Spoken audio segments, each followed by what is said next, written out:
Hi, Momshies! Mag-get ready with me video tayo for today. Good morning. Aalis kasi kami. May visit kaming bike shop for my papa. It's a quick get ready with me video. Sana wag umulan. Anong nangyari sa kilay ko? For the base, guys, gumamit lang ako ng sunscreen. This is from Lux Cream PH UV Sunshield Matte Gel. Yes, I am just putting makeup. This is with SPF 50 na siya. Yun yung ginamit kong base. Alam nyo na. Lalabas tayo. And my flying we're going to ride the airplane. You're going to... No, anak, we're not going to ride airplane. Just train and bus. Okay? There's no airplane pa. It's raining, diba? Diba? Ayan. Kung tinatanong nyo ba't ganito ang aking eyes, ito ay lash extensions. Wispy look siya na combination of wispy look and cat eye effect. Ito naman ay ginawa ko. Itong Sophie. Matagal na to sa akin. Expired na ata. Charis. Kasi maganda tong natural looking lang. Kung gusto mo parang dewy lang yung face mo.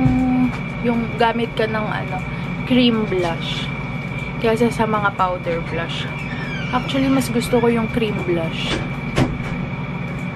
Kaysa sa powder blushes. Pag pinagpawisan ka kasi, ang dali na din matanggal ng mga powder blushes. So, ito muna tayo. Papatungan ko pa pala yan ng favorite kong blush from M Cosmetics. Which is, di ko naman nagagamit. Dahil di naman umaalis-alis. Pero, minsan lang umalis, guys. One pump. That's enough to cover both of my cheek. Hindi nga masyadong makapal kasi mutatakpan din naman to ng mask, mga sis. So, konti lang. A little goes a long way. Para lang pag medyo kakain ka na, magtatanggal ka ng mask, okay naman ang iyong fez. Presentable pa din naman, mga sis. And nga, may natira pa, babalik ko. Yes. And we gonna Miss Tita Hana, wait, gising na. Sabi mo telephone and wake up. Give what? It's a telephone. Telephone? No, Ayan, diba? Tapos, saka ako maglalagay ng powder. Ooh. Oh, okay. Little Tita Hana to wake up na. Say faster. Powder lang ang katapat. Kasi hindi naman talaga ako maano And kinakamay ko lang to, mga sis. Hindi naman ako ma-makeup na foundation. Kasi nung nag-pandemic, na-expire na din yung mga makeup ko.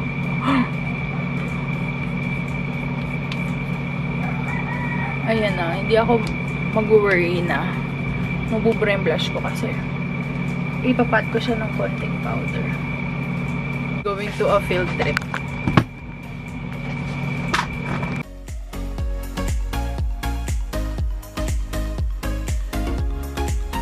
Hi guys, so we're here in Makati, Ipajac, Pilipinas. So, dito kami kasi magtitingin si Pudro Bells ng kanyang e-bike. Excited na siya. Ayun no. Diba?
Pagka-pedal nyo pala Mga modo. may electric na kagad siya. Tapos ito yung gear. Pagka nabiting ka na sa ito ka na 3. Hanggang 5 din, ha? Sagad 5. Pwede man naman isagad ka agad. Okay, din siguro yan. Pagkagandaan dito, sir. Kala pag ano?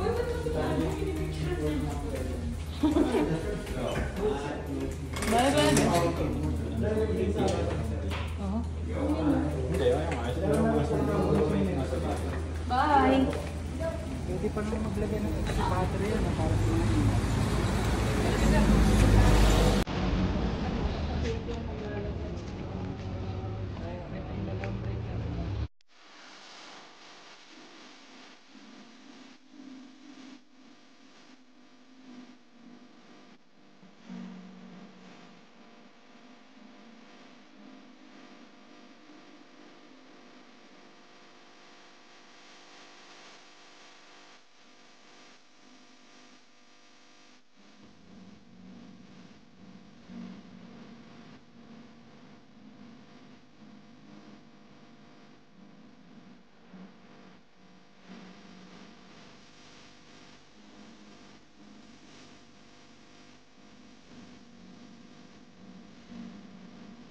Good morning, Momshies! Well, actually, late na yung pag-open ng vlog ko.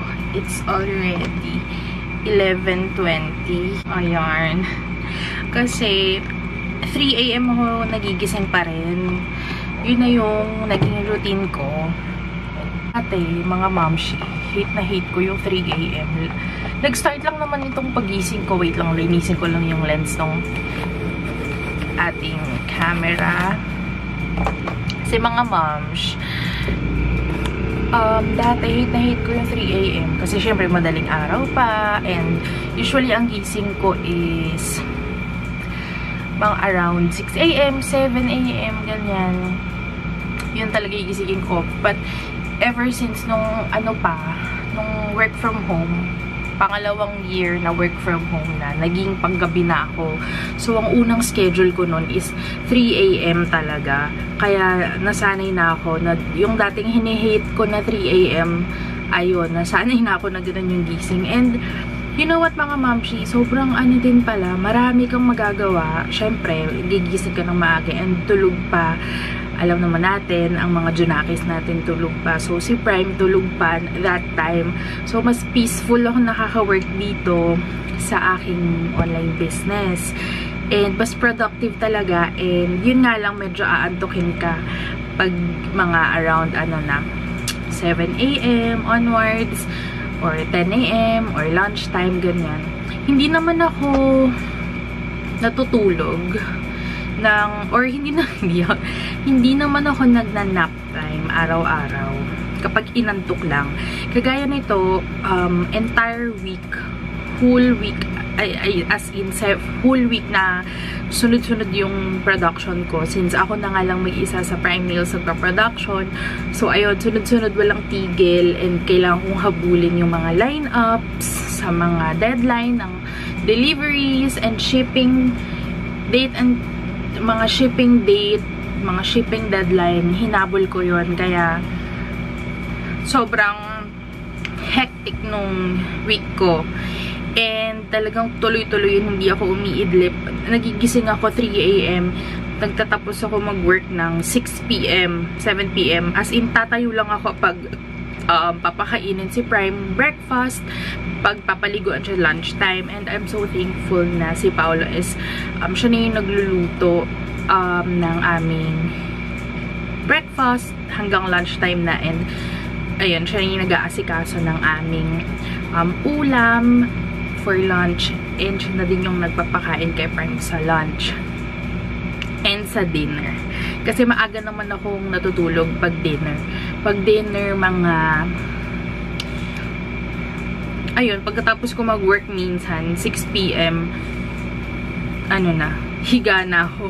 Kasi hindi ko kaya. From 3 AM kasi tuloy-tuloy na work. And, ayun nga, tatayo lang ako. Halimbawa, magla-lunch para kumain, pakainin si Prime, sabayan si Prime pakainin. And pag busy si Paolo sa kusina is papaliguan ko siya. Tapos, balik na ulit ako dito sa production area ko para gawin na yung the rest ng order. And ayun, today, ayun na nga, kaya dahil hectic yung schedule last week or previous couple of days, in the last couple of days, ayun, dire-diretso work. Ngayon, nakatulog ako ng mga 7 AM. Nagising ako, ito na, 11 na. And nag-ano lang ako sa baba, freshen up, and then, kaya ayun, sisimula ko na ulit ang work. Ang ingay.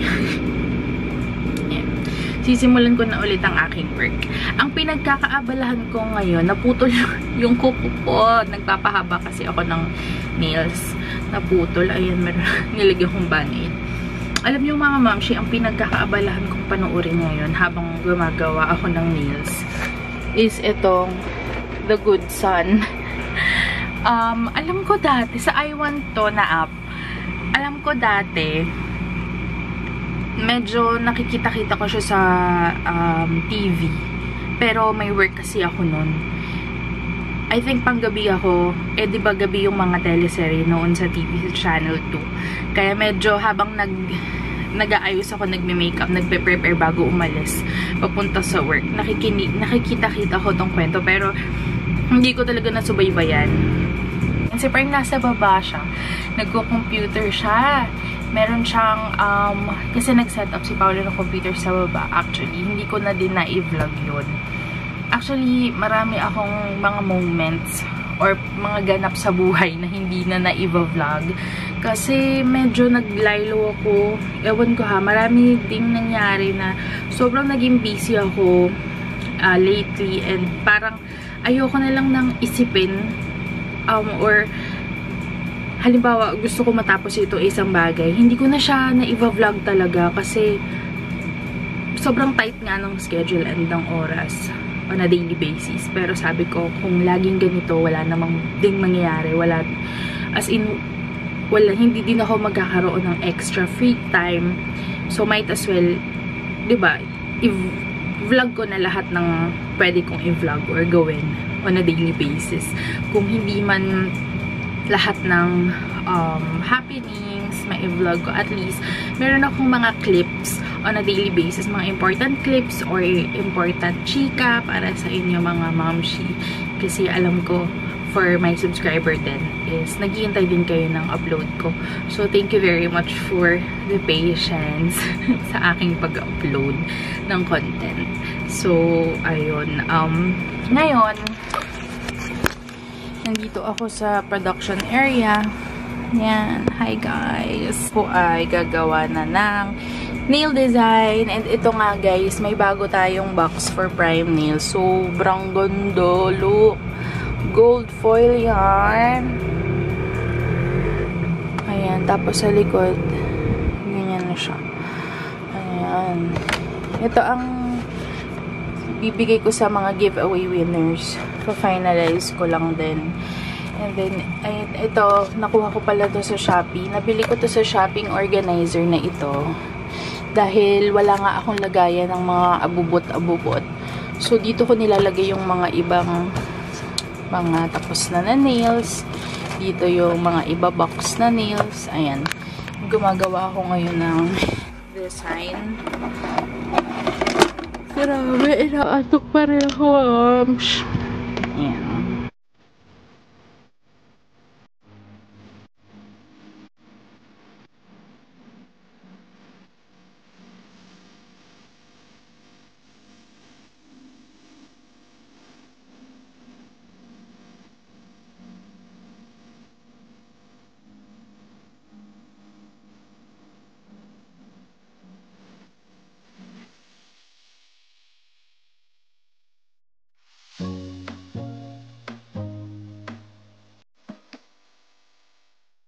Hey, Momshies. Say hi to them, Prime.